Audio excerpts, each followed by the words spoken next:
ناظرین، ان عمارتوں پر اٹھنے والے سوالات کے آج تک کوئی انسان جواب نہ دے پایا تھا کہ انہی عمارتوں سے تعلق رکھنے والے آل فرعون کے مزید ایسے آثار دریافت ہوئے جن کی تعمیرات بھی غیر معمولی ہیں، اور جب ان کے در و دیوار پر نگاہ دوڑائی جائے تو ان پر ایسی تصاویر کنندہ ہیں جو انسان کے رونگٹے کھڑے کر دیتی ہیں۔ سکرین پر آپ ان تصاویر کو دیکھ سکتے ہیں جن میں بالکل ایسے ہی ہیلی کاپٹر، جہاز، ٹینک، سیٹلائٹ انٹینا اور آبدوز کی تصاویر ہیں جو آج موجودہ انسانوں کے پاس ہیں۔ سوال یہ پیدا ہوتا ہے کہ اگر ایسی کوئی شے اس وقت وجود نہیں رکھتی تھی، یعنی موجودہ انسانوں سے پہلے وجود نہیں رکھتی تھی، تو پھر یہ تصاویر کیسے ان پتھروں پر اور ان دیواروں پر کنندہ کی گئیں؟ کیونکہ اگر اس وقت کوئی ایسی شے موجود ہی نہیں تھی تو پھر ان کا تصور بھی کیسے ہو سکتا تھا؟ کیا یہ محض تصوراتی تصاویر تھیں؟ اور اگر یہ محض تصوراتی تصاویر تھیں تو کیا آج ایسا ممکن ہے؟ نہیں، بالکل نہیں۔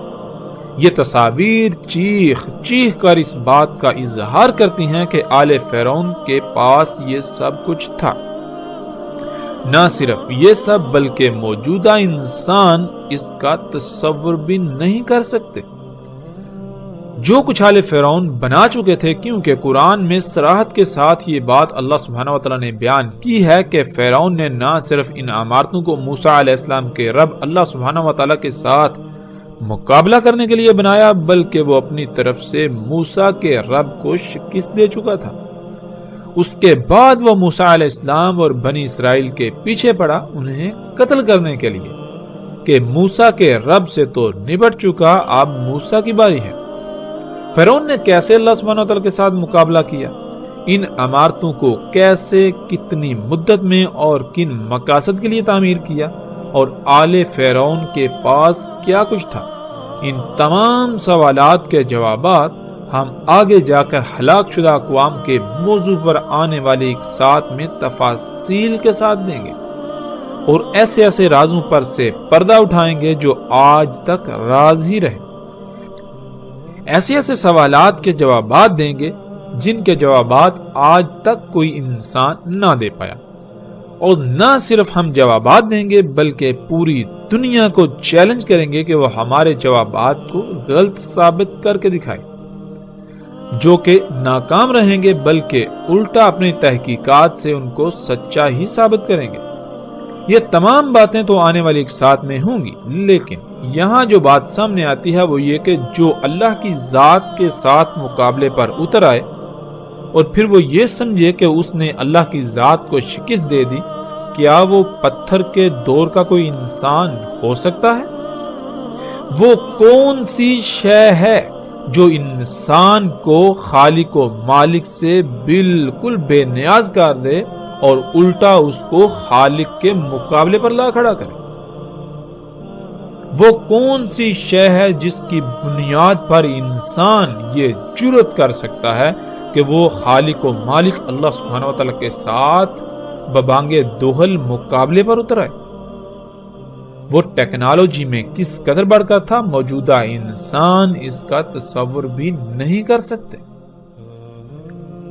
ناظرین، اور جب ان کی تعمیرات کا ہی آج تک کوئی جواب نہ دے سکا تو پھر یہ کیسے ممکن ہے کہ موجودہ انسان اس بات کا تصور کر سکیں جو کچھ ان کے پاس تھا؟ اللہ سبحانہ وتعالی نے قرآن میں صراحت کے ساتھ کہہ دیا کہ تم ان ہلاک شدہ اقوام کے 10% کو بھی نہیں پہنچے اور نہ ہی پہنچ سکتے ہو۔ یعنی جو کچھ آج تم بنا چکے ہو، جو قوت، یہ جو مشینیں، یہ ٹیکنالوجی، یہ جتنی بھی ایجادات تم کر چکے ہو، یہ ان قوموں کا 10% بھی نہیں، اور نہ ہی تم ان کے 10% کو پہنچ سکتے ہو جو قومیں تم سے پہلے ہلاک ہو چکی۔ قوم عاد، قوم سمود، قوم لوط، اصحاب مدین ہوں یا پھر آل فرعون وغیرہ، ان کے پاس جو کچھ تھا وہ تم سے کئی گنا بڑھ کر تھا۔ وہ سب قوم آل فرعون سمیت ان ایجادات کو مسیحا سمجھتے تھے، لیکن کیا حقیقت یہی نکلی؟ یہی ایجادات تھیں جن کی بنیاد پر فرعون علی الاعلان اللہ سبحانہ و تعالی کی ذات کے سامنے مقابلے پر اتر آیا۔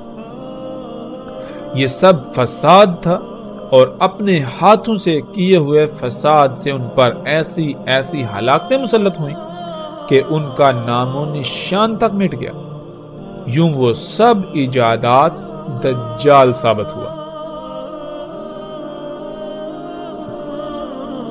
جب ہلاکت آئی تو کچھ بھی ان کے کام نہ آیا، کوئی ایک بھی شے ان کے کام نہ آئی، کچھ بھی انہیں نہ بچا سکے۔ تو سوال یہ پیدا ہوتا ہے کہ موجودہ انسان جن ایجادات کو، جس صنعتی انقلاب کو، جس ٹیکنالوجی کو اپنے لیے مسیحا سمجھتے ہیں، کیا یہ واقعتاً مسیحا ہے؟